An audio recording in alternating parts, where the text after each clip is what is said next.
इस कहानी की शुरुआत एक जादुई दुनिया से होती है जिसका नाम है इटर्निया। ये कोई आम दुनिया नहीं बल्कि ऐसी जगह है जहाँ बोलने वाले जानवर और आसमान में तैरते हुए पहाड़ और ड्रैगन तक मौजूद है। लेकिन इटर्निया की सबसे बड़ी ताकत छुपी हुई है ग्रेस्कल कासल के अंदर। कहा जाता है कि यहाँ एक ऐसी शक्ति मौजूद है जो किसी इंसान को भगवान जैसी शक्तिशाली बना सकती है। इस शक्ति को बचाने के लिए उसे एक प्राचीन तलवार में सील कर दिया गया था जिसे सॉर्ड ऑफ पावर भी कहा जाता है। और इसी के साथ एक भविष्यवाणी भी हुई थी, जब इटर्निया पर सबसे बड़ा संकट आएगा तब एक महान योद्धा इस तलवार को उठाकर पूरी दुनिया को बचाएगा। लेकिन फिलहाल इस तलवार की रक्षा सॉर्सरर और राज परिवार के लोग करते आ रहे हैं और यहीं पे इस राज परिवार का प्रिंस जिसका नाम एडम है वही हमारा मेन हीरो है। अब हालांकि एडम एक राजकुमार था लेकिन उसके अंदर किसी महान योद्धा जैसी कोई भी बात नहीं दिखाई देती थी। वो अक्सर खुद को कमजोर समझता था। उसे लगता था कि दूसरे बच्चे उससे ज्यादा ताकतवर है। इसी वजह से उसके पिता किंग रैंडोर उसे सेना के महान कमांडर डनकन से उसे लगातार मजबूत बनाने की कोशिश करते रहते हैं, जिसमें डंकन की दी ट्रेनिंग के बाद भी एडम कई बार हार जाता है। अब ये देखकर उसके पिता एक दिन उसे ऐसी एक बात सिखाते हैं जिससे उसकी पूरी जिंदगी बदलने वाली थी। वो कहते हैं कि दुनिया कमजोर लोगों के लिए नहीं बनी है, इसलिए असली ताकत गिरने में नहीं बल्कि हर बार गिरकर दोबारा खड़े होने में होती है। अब यहाँ पर एडम इन बातों को पूरी तरह नहीं समझ पाता है, लेकिन जल्दी ही उसकी परीक्षा होने वाली थी। अब एक दिन एडम और उसके दोस्त टेला जब बात कर रहे होते हैं तभी अचानक सॉर्सरर किसी खतरे को महसूस करती है और इसी दौरान यहाँ एक बहुत बड़ा धमाका होता है, जिसके बाद यहाँ जंग छिड़ जाती है। जिसके बाद राजा रेंडर और डंकिंग अपने लोगों को बचाने के लिए मैदान में कूद पड़ते हैं, लेकिन तभी राजा को स्केलेटन के लोग घेर लेते हैं, जिसे देखकर राजा अपनी पत्नी और एडम को यहाँ से भेज देता है। अब यहीं पे स्केलेटन राजा को अपना एक राज बताता है। दरअसल उसका असली मकसद ग्रेस्केल की तबाही नहीं, उसका असली मकसद सॉर्ड ऑफ पावर के अंदर छुपी हुई शक्ति को हासिल करना था। अब इसके बाद स्केलेटन यहाँ पर राजा को बंदी बना लेता है। तभी से हम सॉर्सरर को देखते हैं जो एक पोर्टल खोलकर एडम को वहाँ से भागने को कहती है, लेकिन तभी यहाँ स्केलेटन भी आ जाता है और उन पर हमला करता है, जिसे देखकर सॉर्सरर एक कवच बना लेती है। अब इसके बाद एडम ये सॉर्ड लेकर इस पोर्टल में कूद जाता है। अब इसके नेक्स्ट सीन में हम देखते हैं कि एडम सीधा पृथ्वी पर गिरता है और इसी दौरान उससे उसकी सॉर्ड भी खो जाती है। अब इसके बाद वो अपनी सॉर्ड को खोजने लगता है, लेकिन उसे पूरे 15 साल लग जाते हैं, तब भी उसे उसकी सॉर्ड नहीं मिलती है। लेकिन उसे यकीन था कि एक न एक दिन उसकी सॉर्ड उसे मिल जाएगी और वो उसे उसके घर भी ले जाएगी। अब यहाँ पर ये सब कहानी एडम अपने दोस्तों को सुना रहा होता है, लेकिन इन लोगों को ये कहानी सपना या पागलपन लगती है, इसलिए उसके दोस्त भी उसे समझाने की कोशिश करते हैं कि शायद इटर्निया जैसी कोई जगह कभी थी ही नहीं और हो सकता है शायद बचपन में किसी दर्दनाक हादसे ने उसके दिमाग में ये सारी यादें पैदा कर दी हो। अब यहाँ पर एडम के दोस्त भले ही कुछ भी बोले, लेकिन एडम के लिए ये सिर्फ यादें नहीं बल्कि उसकी असली पहचान थी। लेकिन धीरे धीरे अब एडम की सॉर्ड की तलवार उसकी नौकरी पर भी असर डालने लगती है, क्योंकि एक दिन उसकी बॉस उसको देख लेती है कि वो काम के बदले अपनी सॉर्ड के बारे में जानकारी हासिल करता रहता है। अब ये देखकर उसकी बॉस उससे साफ कहती है कि अगर तुमने अपनी सनक नहीं छोड़ी तो तुम्हें अपनी नौकरी से हाथ धोना पड़ेगा। अब इसके बाद कहानी आगे बढ़ती है और सालों की तलाश के बाद आखिरकार एडम को उसकी सॉर्ड मिल जाती है। दरअसल उसे एक सोच के जरिए पता चलता है कि उसकी तलवार एक पुराने स्टोर में है, जिसके बाद जब वो वहाँ पहुँचता है और अपनी सॉर्ड को देखता है तो वो बहुत ही खुश हो जाता है, क्योंकि वो उसे 15 सालों से ढूंढ रहा होता है। अब इसके बाद एडम बिना पल गवाए तलवार उठाता है और उम्मीद के साथ ग्रेस्केल की शक्ति को पुकारने लगता है, by the power of greyscale. इतना बोलकर उसे लगता है कि अब कोई चमत्कारी पोर्टल खुलेगा या वो इटर्निया तक पहुंच जाएगा, लेकिन यहाँ पर ऐसा कुछ भी नहीं होता है। ना कोई बिजली कड़कती है और ना ही कोई दरवाजा खुलता है। अब ये देखकर एक पल के लिए एडम को लगता है कि शायद सब कुछ खत्म हो चुका है, लेकिन वो फिर भी हार नहीं मानता है और ये सॉर्ड लेकर यहाँ से भाग जाता है, जिसके बाद उसे पुलिस वाले पकड़ लेते हैं। अब इसी दौरान यहाँ पर एक अनजान मॉन्स्टर उस पर हमला करता है और तभी इसी दौरान यहाँ पर एंट्री होती है टीला की, जो उसे इस मॉन्स्टर से लड़ते हुए बचाकर अपने स्पेसशिप तक ले जाती है, जिसके बाद ये लोग यहाँ से निकल जाते हैं। अब इसके बाद जैसे ही एडम वापस इटर्निया पहुंचता है उसे एहसास होता है कि उसका घर अब पहले जैसा बिल्कुल भी नहीं रहा, क्योंकि पूरा राज्य स्केलेटन के आतंक में जी रहा था और शहर पूरी तरह से बर्बाद हो चुके थे और जो लोग कभी राज परिवार के वफादार थे आज वो छिपकर अपनी जिंदगी बचा रहे थे।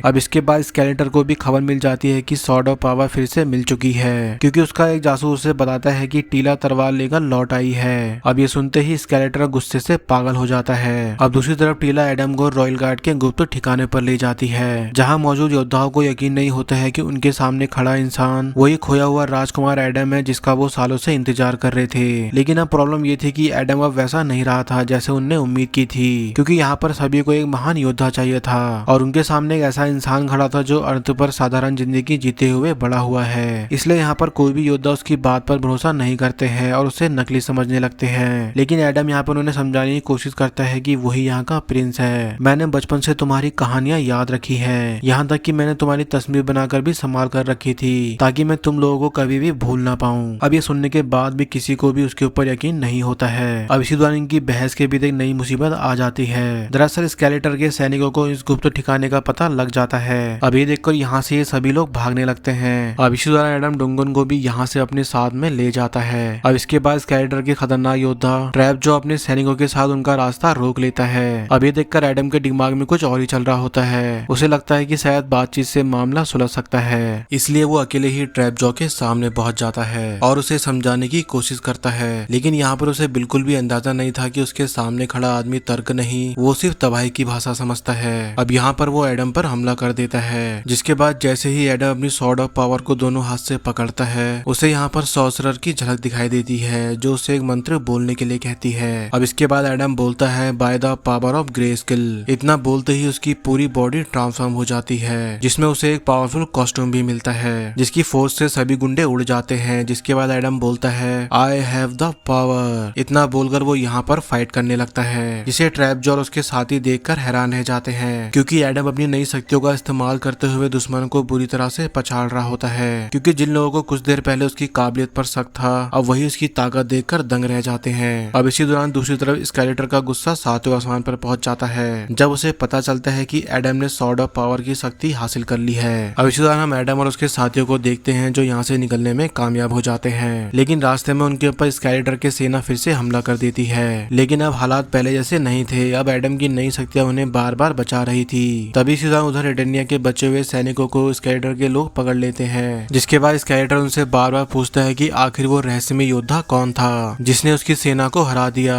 अब यहाँ पर स्केलेटर की बातें सुनकर पहले तो कोई भी कुछ नहीं बताता है, लेकिन जब स्केलेटर यहाँ पे एक बंदे को मार देता है तभी इनमें से एक बंदा सारी सच्चाई बता देता है। वो कहता है कि वो जिस योद्धा की बात कर रहा है जो सालों पहले लापता हो गया था, वही प्रिंस एडम है जो वापस लौट चुका है। अब ये सुनकर स्केलेटर और भी आग बबूला हो जाता है। और इसी दौरान दूसरी तरफ डंकन एडम को समझाता है कि उसकी असली ताकत सिर्फ दुश्मन को हराने में नहीं बल्कि इन लोगों की रक्षा करने में है जो खुद की रक्षा नहीं कर सकते। अब ये बात एडम के दिल में उतर जाती है। फिर इसके नेक्स्ट सीन में टीला और एडम की बातें होती है, जिसमें ये दोनों एक दूसरे को बताते हैं कि इतने सालों में उन्होंने एक दूसरे को कितना याद किया था।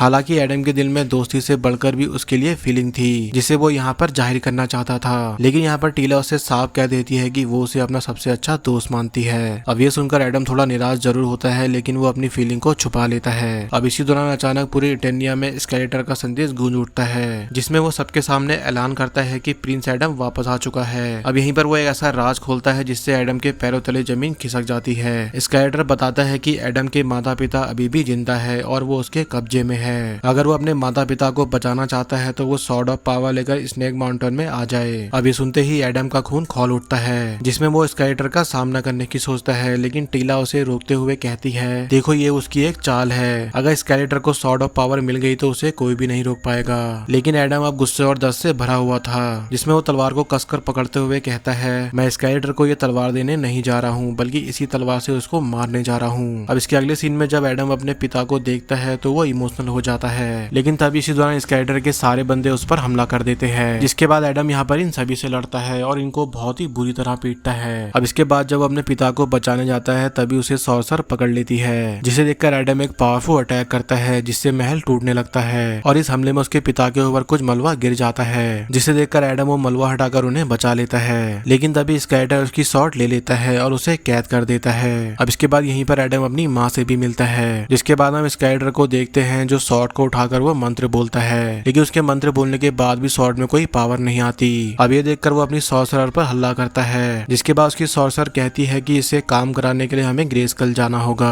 अब इसके बाद ये लोग यहाँ से निकल जाते हैं, जिसके बाद एडम लोग भी यहाँ से जेल तोड़कर भाग निकलते हैं। अब इसके नेक्स्ट सीन में हम देखते हैं कि एडम लोग ग्रे स्किल पहुंच जाते हैं, जिसके बाद ये सभी लोग स्केलेटर के आदमियों से लड़ने लगते हैं। तभी यहाँ पर एडम कासल के अंदर जाता है और स्केलेटन से अपनी स्वॉर्ड को वापस ले लेता है, जिसके बाद ये लोग आपस में लड़ने लगते हैं और इनकी लड़ाई में स्वॉर्ड टूट जाती है, जिसके बाद स्केलेटर उस स्वॉर्ड को एडम के अंदर घुसा देता है, जिससे उसे लगता है कि अब एडम का खेल खत्म हो गया है। लेकिन तभी एडम को एक विजन आता है जिसमें वो चिड़िया उससे बात करती है और अपने एक्चुअल फॉर्म में आती है। और दोस्तों ये चिड़िया कोई और नहीं बल्कि वही सॉर्सर थी जिसने उसे अर्थ पर भेजा था। अब इसके बाद वो उससे कहती है कि असल में स्वॉर्ड में कोई पावर है ही नहीं, क्योंकि असली ताकत तुम में है, क्योंकि ग्रे स्केल की शक्ति ने तुम्हें चुना है, तुम ही वो शख्स हो जो ही मैन बन सकता है। अब इसके बाद एडम जागता है और सॉर्ड को बाहर निकालता है, जिसके बाद उसकी सॉर्ड खुद ब खुद जुड़ने लगती है, जिसे देखकर स्केलेटर चौंक जाता है। तभी एडम कहता है, by the power of Grayskull I have the power. इतना कहते ही वो ही मैन में ट्रांसफॉर्म हो जाता है। अब इसके बाद ही मैन स्केलेटर को समझाता है कि वो बुराई का रास्ता छोड़ दे, लेकिन स्केलेटर उसकी एक भी बात नहीं सुनता है और उस पर अटैक कर देता है, जिसके बाद ही मैन उसे बहुत मारता है और उसकी हड्डी पसली एक कर देता है। अब इसके बाद वो यहाँ पर उसे कुछ पावरफुल पंचेस मारता है, जिससे उसका जबड़ा हिल जाता है। अब ये देखकर स्केलेटर अपनी छड़ी से उस पर अटैक करता है, लेकिन ही मैन उसकी छड़ी को डिस्ट्रॉय कर देता है, जिसके बाद वो भी खत्म हो जाता है। अब ये देखकर स्केलेटर की सॉर्सर भी यहाँ से भाग जाती है, जिसके बाद ग्रेस्कुल से स्केलेटर का साया हट जाता है और वो फिर से एक बार पहले जैसा हो जाता है। अब इस जीत के बाद सभी लोग जीत की खुशी में जश्न मनाते हैं, जिसके बाद एडम अपने दोस्तों के साथ एक नई शुरुआत करता है, क्योंकि वो अब सिर्फ एडम नहीं रहा, वो इटर्निया का रक्षक बन चुका था, जिसका नाम है ही मैन। और इसी के साथ ये मूवी भी यहीं पे एंड हो जाती है। तो दोस्तों, जितने भी लोग मेरे चैनल पर न्यू आए हैं तो प्लीज चैनल को सब्सक्राइब कर लेना,